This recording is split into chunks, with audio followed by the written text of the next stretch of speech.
let's get to the first play-in game, and that is the 10 seed Oklahoma City Thunder, who everyone thought was going to be tanking for Wemby. Apparently not. They are in the play-in, and they will be playing at the number 9 seed New Orleans Pelicans, who are still without Zion Williamson. So, go ahead, Jaevon. What do you guys say? Was there a report something about Zion today that was like, he ain't coming back? He ain't coming back. Yeah. He ain't coming back, dude. He ain't coming back. Okay. Because there was a report before that saying like, hey, he might be ready for the play-in. If they get to the play-in, Zion might be available. Now all of a sudden it's like, he ain't coming back. He done. Hooper to Hooper. Yeah, it ain't looking good. And I will say real quickly, you guys may think that I've just been slandering LeBron James nonstop today, but in one of my fantasy basketball leagues, which is a dynasty league, which means that you have to keep 3 players every single year.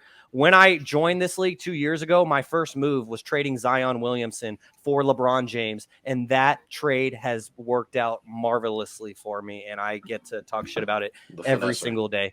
Yeah. If I'm the Pelicans, I'm doing that trade tomorrow. Whoa. There it is.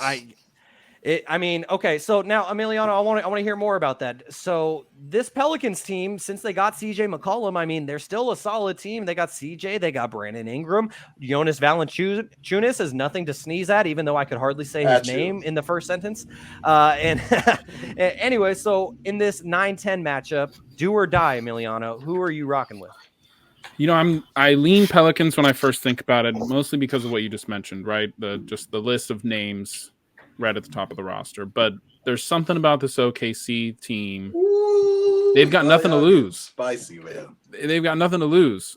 They're probably the only team besides the Kings where truly no one thought they'd be here. Beginning of the season, like you said, they were in the hunt for that number 1 pick, right?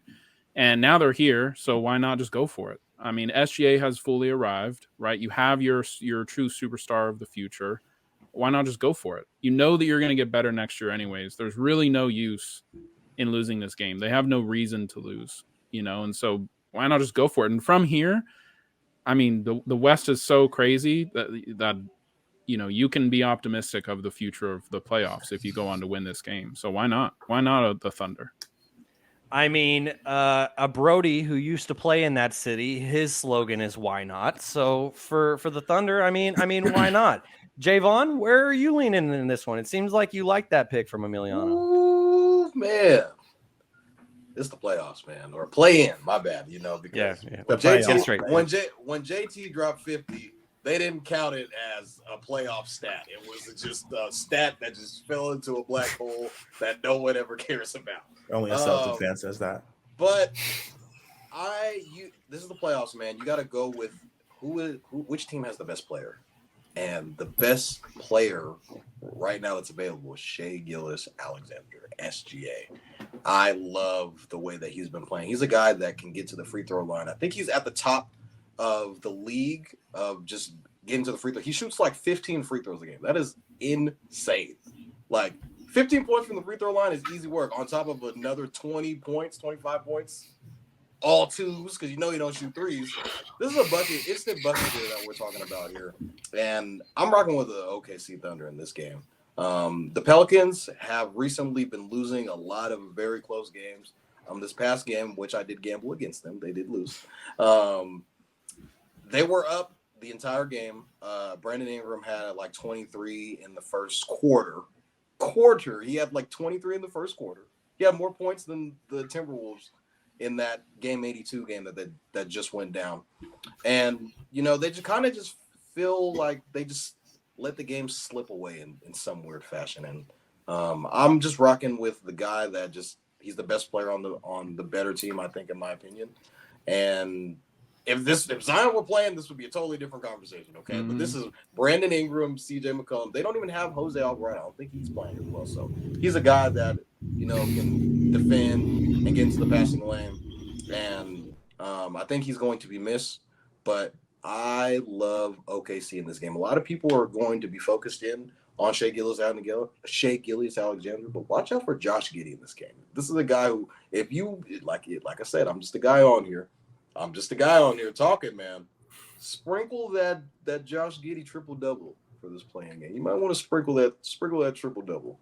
We'll get some live numbers to see like what it would be, but I'll let everybody go next, but I love OKC in this game. Ooh, I love these picks so far. Kevin, where are we rocking with this one?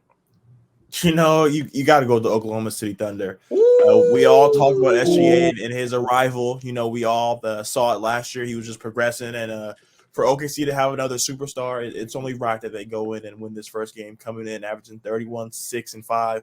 And like Toddy mentioned, no one, when you think the Thunder, everyone just thinks SGA, but Josh Giddey averaging 17, 8 boards, and 7 assists. That's almost a damn triple double. I'm saying, man, he's coming in there and he's doing what it needs to be done. And then we can't not talk about Jalen Williams, you know, rookie of the year dark horse if you ask the right person.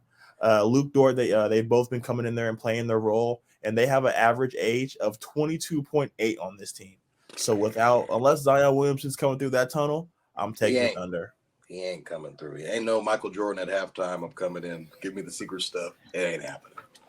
Well, the Oklahoma City Thunder and Sam Presti are definitely building something special with that very young team. Garry, so far it's unanimous. Are you going to break that?